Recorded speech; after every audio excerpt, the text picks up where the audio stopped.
其實一直都講㗎啦。OK， 咁股東回報率咧有機會要增加嘅。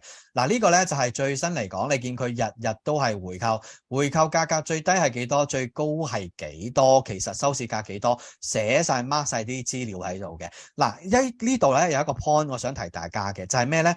謹記咧，佢睇翻成個管理層咧過去嗰一年咧個回購嘅價格最低位喺邊度？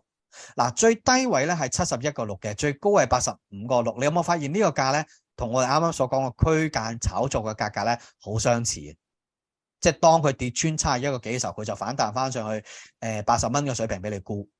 咁大家可以大約摸地啦，從呢一個管理層回購嘅嗰段嘅價格個最低位去判斷買入價，最高位判斷賣出價，都幾準嘅。因為佢會嗱，譬如而家係跌低過呢啲價噶嘛，佢不斷地買咯，嗱，咁你如果再睇翻近期嚟講，再去摸個最低位嘅時候計幾多咧？57.6盤，即係最低位嗰日咪去買咯，佢都會不斷回購咯。咁回購到邊個位佢開始唔回購咧？我覺得大約係80蚊樓上。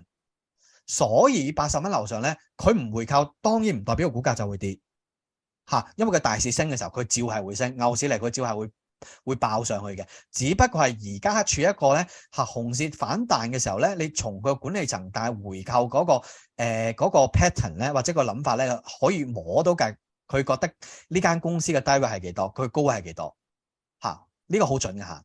嗱，咁呢度咧就睇翻啱啱我所講啦，佢喺內地個新增業務價值咧，而家暫時係佔佢成個業務最多㗎嚇。中國內地你見到係563㗎，所以佢係靠內地人做生意㗎。呢間公司見唔見到563，相對1502幾，你計到 percentage 係幾多嚇？佔咗30㗎，3成幾㗎嚇。嗱，新業呢啲指標去到呢一度啦，咁嚟緊3月28、29號，咁余 Sir 會喺旺角有一個咧實體班嘅股票課程啦，咁會深入同大家去分析呢一啲嘅指標，同埋點樣去衡量一間企業喺呢啲指標上面係咪優質嘅股票，咁希望大家多多支持，拜拜。